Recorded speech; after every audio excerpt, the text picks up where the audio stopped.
Hi friends, ಎಲ್ರು ಹೇಗಿದ್ದೀರಾ? ಚೆನ್ನಾಗಿದ್ದೀರಾ? ನಾನು ಸೂಪರ್ ಆಗಿದ್ದೀನಿ.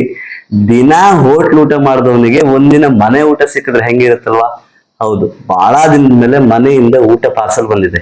ಏನೆಲ್ಲ ಬಂದಿದೆ ನೋಡೋಣಲ್ಲ ಫಸ್ಟ್, ಆಮೇಲೆ ಹಾಕೊಂಡು ಊಟ ಮಾಡೋಣ, ಟೇಸ್ಟ್ ನೋಡೋಣ. ಫಸ್ಟ್ ಆಫ್ ಆಲ್, ನಮ್ ಕಡೆ ಫೇಮಸ್ ಕುಚ್ಚಲಕ್ಕಿ ರೈಸ್ ಸಾಕು, ಇಷ್ಟೇನೆ.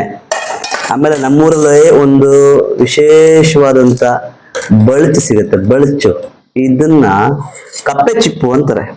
ಕಪ್ಪೆ ಚಿಪ್ಪು, ಈ ಕಪ್ಪೆ ಚಿಪ್ಪು ನೋಡಿಲಿ ಎಷ್ಟು ಚೆನ್ನಾಗಿದೆ. ಈ ಕಪ್ಪೆ ಚಿಪ್ಪು, ಈ ಕಪ್ಪೆ ಚಿಪ್ಪನ್ನ ಸಾಂಬಾರು, ಆಮೇಲೆ ಕಲ್ಗ ಅಂತ ಸಿಗುತ್ತೆ.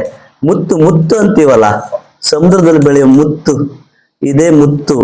ಇದು ಮುತ್ತಿನ ತರನೇ ರೌಂಡ್ ಆಗಿರುತ್ತೆ ನೋಡಿ, ಎಷ್ಟು ರೌಂಡ್ ಆಗಿದೆ ಮುತ್ತು. ಕೊರಳಿಗೆಲ್ಲ ಹಾಕೊಳ್ತೀವಲ್ಲ ಸಮುದ್ರದ ಮುತ್ತು ಅಂತೇಳಿ, ಇದು ತಿನ್ನೋ ಮುತ್ತು. ಆಯ್ತಾ, ತುಂಬಾ ಚೆನ್ನಾಗಿರುತ್ತೆ. ಅದ್ರ ಜೊತೆನಲ್ಲಿ ಫ್ರೈ, ಒಳ್ಳೆ ಮೀನ್ ಫ್ರೈ. ಯಾವ ಮೀನ್ ಇದು? ಬಂಗಡೆ. ಒಳ್ಳೆ ದೊಡ್ಡ ಬಂಗಡೆನ 2-3 ಕಟ್ ಪೀಸ್ ಮಾಡಿ ಫ್ರೈ ಮಾಡಿ ಕಳಿಸಿದ್ದಾರೆ. ಈ 3 ಹೆಂಗ್ ಕಾಣುತ್ತೆ ನೋಡಿ ಇಲ್ಲಿ ತಟ್ಟೆನಲ್ಲಿ. ಒಳಗಡೆ ಹೊಟ್ಟೆನಲ್ಲಿರೋ ಎಲ್ಲ ಕಿಣ್ವಗಳು ಆಕ್ಟಿವ್ ಆಗ್ಬಿಟ್ಟಿದೆ, ಬೇಗ ಕಳಿಸ್ಕೊಡು ಬೇಗ ಕಳಿಸ್ಕೊಡು ಅಂತ.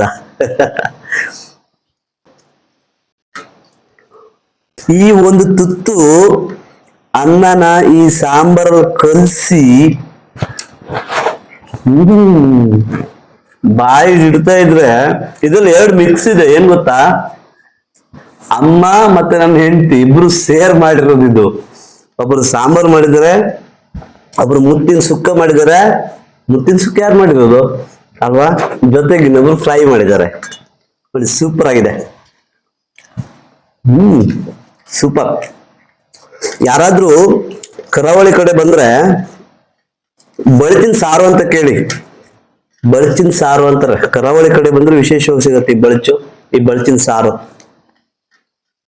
ತುಂಬಾ ಚೆನ್ನಾಗಿದೆ. ಖುಷಿ ಆಯ್ತು, ಹ್ಯಾಪಿ ಆಯ್ತು. ತುಂಬಾ ದಿನಗಳ ನಂತರ ಊಟ ಮಾಡ್ತಿದ್ದೀನಿ. ತುಂಬಾ ತುಂಬಾ ತುಂಬಾ ಖುಷಿ ಆಯ್ತು.